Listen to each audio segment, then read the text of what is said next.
Hello, I'm Georgina Jalbo from Lexis PSL Private Client, and this is Derek Scott, Head of Private Client Investigations at KPMG.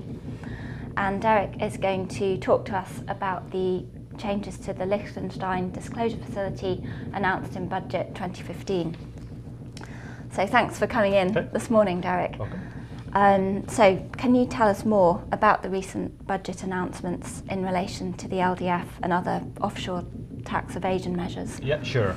Yeah, I guess first of all, the key message is that the Liechtenstein Disclosure Facility, or the LDF, is now closing early. It will now close at the end of this calendar year, as opposed to 5th of April 2016, which it was before. Also, the Crown Dependency Disclosure Facilities, which was Guernsey, Jersey and Isle of Man, they were running through to 30 September 16. They now also are brought forward to the end of this calendar year. There's been an announcement there will be a new disclosure facility, which will be on harsher terms, and also there's going to be a number of consultations, both looking at new enhancement of civil penalties for tax evasion, as well as some criminal offences, new criminal offences in this area. And what do we know about the new disclosure facility? At the moment, not too much.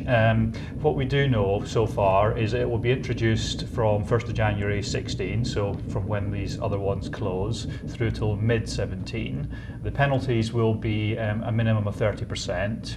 And contrast that to the LDF of 10% for the first 10 years.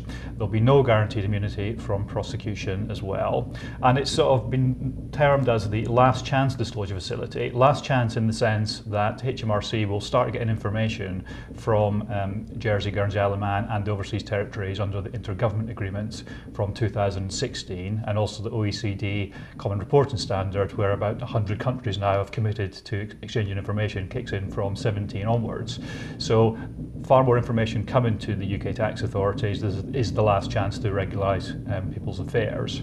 And also just linked with this as well is that there's also going to be legislation introduced whereby financial intermediaries will need to write to their UK clients with offshore assets to advise them of the fact that they will have this information exchange taking place shortly. There will be new penalties, and there is this opportunity to come forward and sort matters out.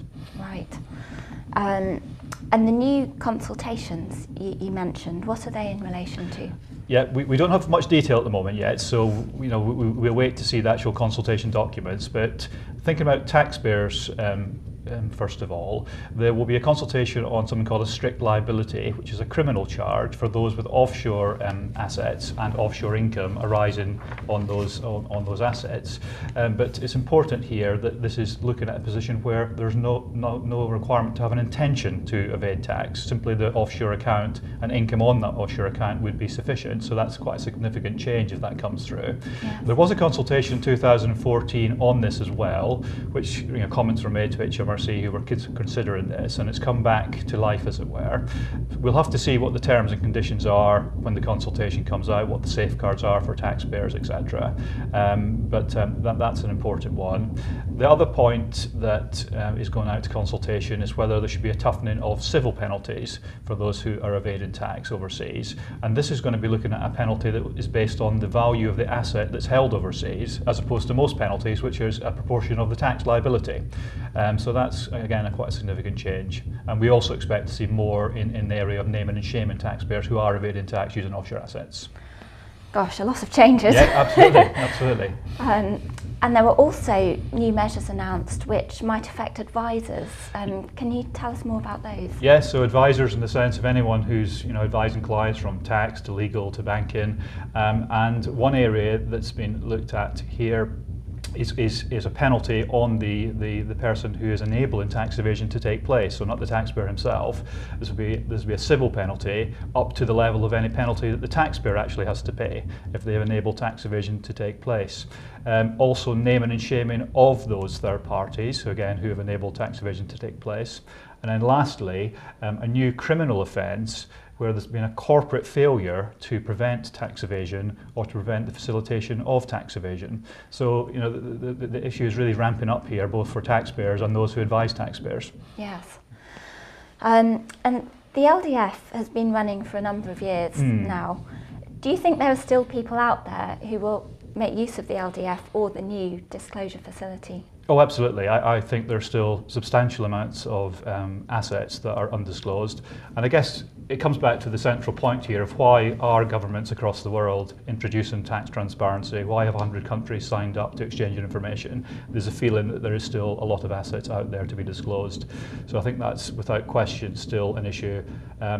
It is important, however, to bear in mind that those who use the disclosure facilities, it's not what I call all classic tax evasion. There are people who have issues in their affairs that have just not been dealt with properly, and they can come forward and use these facilities. So, for example, a non-dom who's remitted money to the UK, or there's quite a complex offshore structure and benefits from an offshore trust have been provided to a beneficiary in the UK, living in a property, for example. So things like that just sometimes don't go right, and there's a chance to use the facility to sort them out.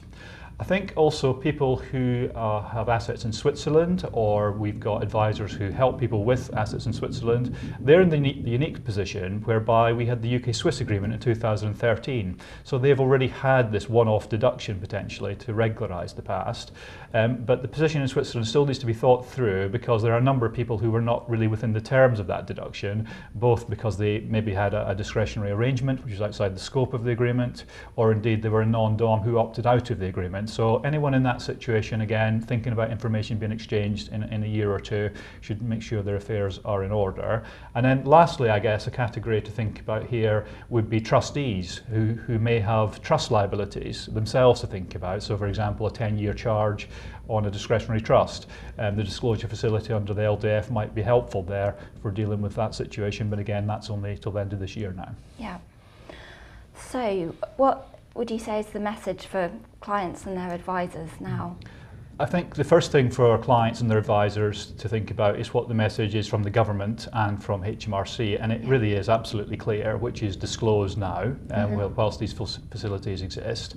Information is coming from the IGAs and the Common Reporting Standard from next year, and that will be picked up and dealt with, whether it's a civil investigation or a criminal investigation. I would echo the point that taxpayers should come forward and make disclosures if appropriate. There will be a lot of clients out there who are worried about the situation, how to deal with it, how to resolve a situation like this, but these matters can be resolved. And then secondly, I think there's still a whole raft of taxpayers and account holders who have no idea about the level of information that is being exchanged, where it's been exchanged from, who to, what assets are involved, when's it going to happen, and what the tax authorities are going to do about that. So there is a sort of an education piece there that advisors and clients need to be on top of. But fundamentally, the key message here is that the LDF is running out. People do have a chance to use the facility, but they have to take action quickly. Great. Well, thank you very much, Thank you. Derek. It sounds as if advisors in this area are going to have another busy year. Thank you.